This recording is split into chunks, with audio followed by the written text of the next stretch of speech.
13वां अध्याय। दक्ष द्वारा मैथुनी सृष्टि का आरंभ। ब्रह्मा जी कहते हैं, हे नारद, प्रजापति दक्ष देवी का वरदान पाकर अपने आश्रम में लौट आए।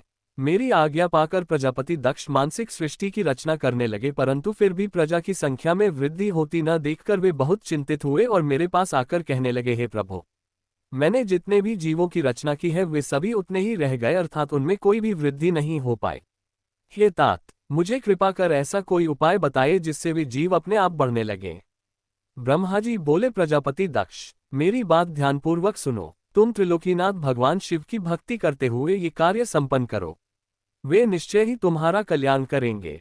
तुम प्रजापति वीरण की परम सुंदर पुत्री असिकनी से विवाह करो और स्त्री के साथ मैथुन धर्म का आश्रय लेकर प्रजा बढ़ाओ। असिकनी से तुम्हें बहुत सी संतानें प्राप्त होंगी।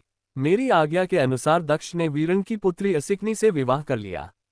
उनकी पत्नी के गर्भ से उन्हें 10,000 पुत्रों की प्राप्ति हुई। ये हर्यश्व नाम से जाने गए। सभी पुत्र धर्म के पथ पर चलने वाले थे।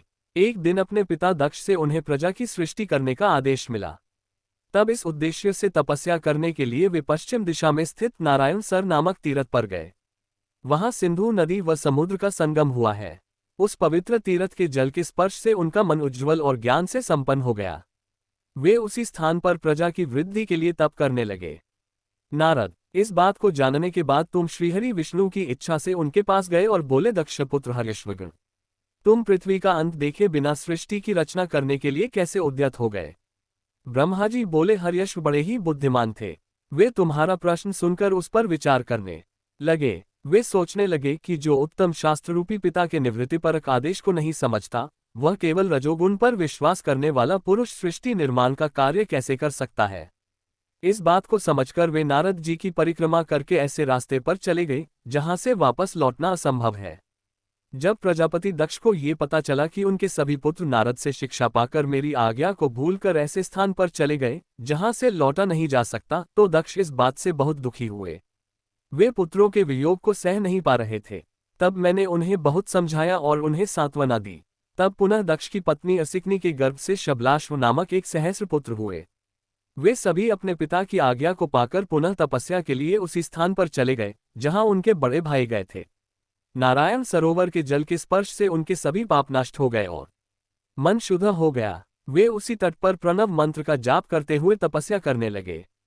तब नारद, तुमने पुनः वही बातें जो उनके भाइयों को कही थी उन्हें भी बता दी और तुम्हारे दिखाए मार्ग के अनुसार वे अपने भाइयों के पथ पर चलते ऊर्ध्वगति को प्राप्त हुए। दक्ष को इस बात से बहुत दुख हुआ और वे दुख से बेहोश हो गए। जब प्रजापति दक्ष को ज्ञात हुआ कि यह सब नारद की वजह से हुआ है तो उन्हें बहुत क्रोध आया। संयोग से तुम भी उसी समय वहां पहुंच गए। तुम्हें देखते ही क्रोध के कारण वे तुम्हारी निंदा करने लगे और तुम्हें धिक्कारने लगे। वे बोले, तुमने सिर्फ दिखाने के लिए ऋषियों का रूप धारण कर रखा है। तुमने मेरे पुत्रों को ठगकर उन्हें भिक्षुओं का मार्ग दिखाया है। तुमने लोक और परलोक दोनों के श्रेय का नाश कर दिया है। जो मनुष्य ऋषि, देव और पितृ ऋणों को उतारे बिना ही मोक्ष की इच्छा मन में लिए माता पिता को त्याग कर घर से चला जाता है, सन्यासी बन जाता है, वह अधोगति को प्राप्त हो जाता है। हे नारद, तुमने बार बार मेरा अमंगल किया है, इसलिए मैं तुम्हें शाप देता हूं कि तुम कहीं भी स्थिर नहीं रह सकोगे। तीनों लोकों में विचरते हुए तुम्हारा पैर कहीं भी स्थिर नहीं रहेगा, अर्थात तुम्हें ठहरने के लिए सुस्थिर ठिकाना नहीं मिलेगा। नारद, यद्यपि तुम साधु पुरुषों द्वारा सम्मानित हो, परंतु तुम्हें शोकवश दक्ष ने ऐसा शाप दिया जिसे तुमने शांत मन से ग्रहण कर लिया और तुम्हारे मन में किसी प्रकार का विकार नहीं आया।